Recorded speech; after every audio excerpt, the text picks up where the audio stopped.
I've never shared this with a large group of people, but I lied to get a job.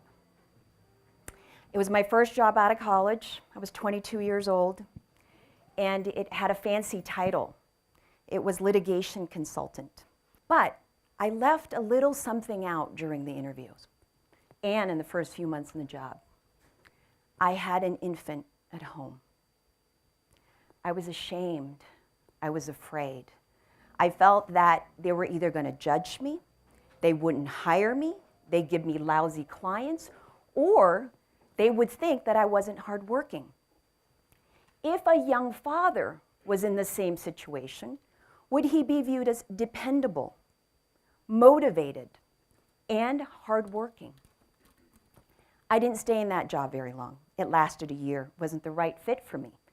But I learned to women up. This experience made me really think about, why are women still ashamed of being women? Why is motherhood clearly a disadvantage in the workplace or in politics and in other industries? Why do we see words like empathy, collaboration, nurturing, relationship building as barriers to leadership? Why have women tried so hard to be like men?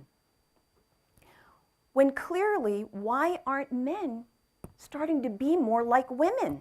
Women are masters at doing something most men simply can't do. Women are masters of managing what I call opposing forces. The nurturing and the toughness, the creative and the analytical, the team building, and what I call an exceptional game face. Do you want to see mine? I use that with investors and bankers. I run my own company. But where did I learn that? As a mom. In the next 50 years, more women will be our grandchildren's world leaders. They're going to be in the boardrooms. They're going to be in the staterooms. But here's the thing. Before we can really open that gate and let other people in, for women, we have to start within. We've got to walk through those gates ourselves. We have to own that our differences are our strengths. The way I think about this is I have 3 sets of keys to open that gate. The very first one is, if you're a female leader, raise your hand way up high and say you're a female leader. There's a real and passionate debate going on between female leaders. We're often not clearly saying and stating our gender because why? It highlights our differences. It defeats the purpose, right? But the reality is we have differences. They're strengths, and we should take pride in it. My second key, my husband would be appalled if I say, don't do the dishes. What do I mean by that? As women, we tend to not enjoy the day or seize the moment until the kitchen is spotless, the bed is made, and the dishes are put away. Right? What is this perfect image that we have in our head? Let go of that perfection. The analogy is in our careers, in our dreams, and our aspirations. We're never ready to be the manager, the VP, the director, the CEO, or ready to be on a public company board. Let go of those perfect images and just seize the promotion. Ask for the raise. Let's go for it. We're ready. And the third key. Madeleine Albright said, there's a place in hell for women who don't help other women. But I believe there's heaven when you ask for help. It starts here. I went through my own experience not being able to really pursue my dreams and aspirations because I was a young mother. I needed great childcare and senior care for my family to have peace of mind to pursue what I needed to do. But I had to let go of the guilt, and I had to ask for help.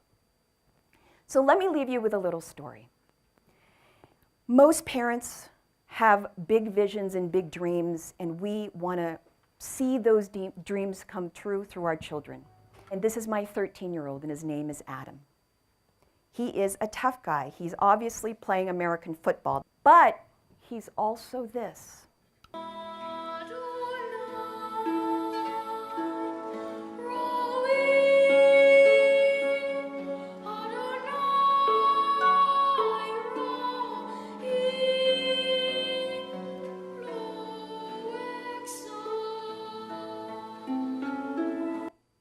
He sings opera. He's a treble soprano. So he comes home one day from school. He's going to a public school, and he said, "Mom, I'm having a really tough time. I have this dilemma. My football friends are sitting at one lunch table, and I have my artistic friends in the other table. And my football friends are saying to me, I shouldn't sing and I shouldn't hang out with them. And here I am, ready for my parenting and my coaching to jump into the conversation. And what does he say to me? He said, actually, it's okay, because my football friends just don't get it. My artistic friends read incredible books. We have great conversations, and I have decided I'm going to hang out with them." He had figured it out. My 13-year-old had figured out the difference between competition and compassion of his friends, being a tough football player, and still being creative and being proud of it. I had taught my son to woman up. I felt pride, I felt relief, but most of all, I felt hope. How do we, men and women,